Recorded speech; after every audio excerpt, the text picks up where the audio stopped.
Hi you guys, so today we're working on 10.3. I have the extra practice here because this is how I'm going to show you some examples. So in 10.3, well, in the beginning of this unit, we were talking about variables and constants, okay? So a constant in an equation is always going to be the number because it's not changing. But a variable means that it's something that's going to be changing, so it's going to be the letter. Okay, so this is what our expression is, c plus 4, our variable and our constant. And it wants us to label in the diagram they drew that's supposed to be c plus 4, the variable and the constant. So this would be the variable and this would be the constant.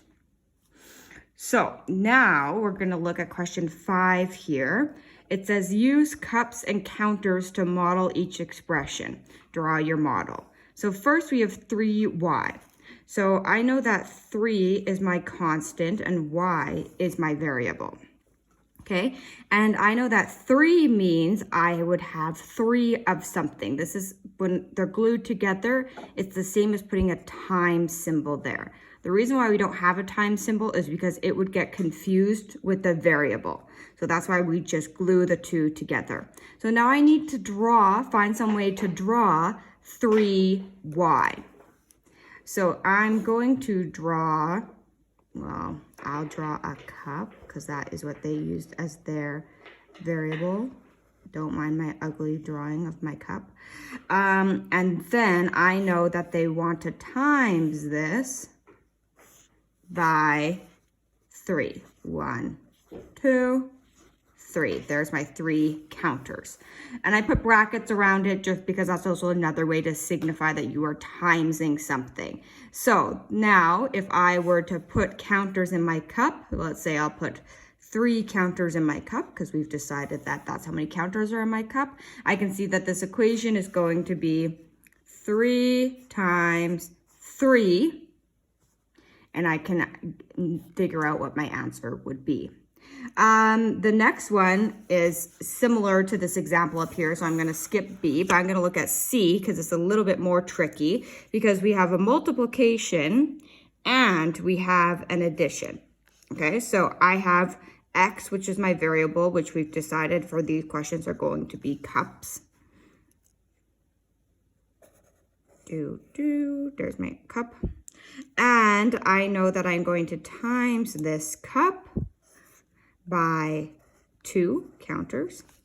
And then I am going to add, so that's where I'm going to use my add symbol, 4 counters. 1, 2, 3, 4. And again, the reason they want you to draw this out is because if we decided that there is 2 counters in the cup, we can go 2 times 2 is 4 plus 4. We can figure out that our answer would be 8. So that is how you figure out these questions. Another way they might ask a question is in question 6 here. And that's where they have it drawn out, but they want you to write the expression. Okay, so they've drawn it out a little bit differently than I have because when they have a times equation, they are drawing it 2 times. So this looks like 2 cups plus 3. And this one looks like 4 cups. And this one looks like 3 cups plus 6.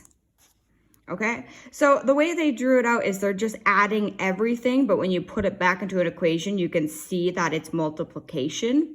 I did my multiplication a little bit differently. I like this format personally a bit better because otherwise there's just looks like there's a ton of addition. So just keep that in mind when you're working in the textbook that this seems to be the way they like to write it out.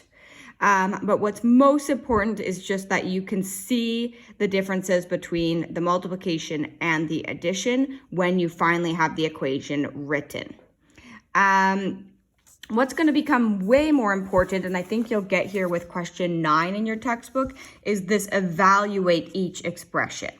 Okay, so this is just a process of understanding these two questions, but this is where we actually are going to do the math. So we have x plus 6, and they say evaluate if x is 4. So instead of x plus 6, I actually am going to have 4 plus 6, and I can easily find that answer, 10.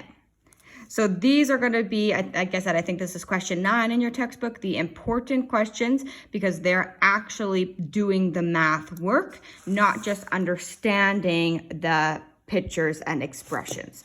So let me know if you guys have any questions about the questions in your textbook, and I will talk to you guys later.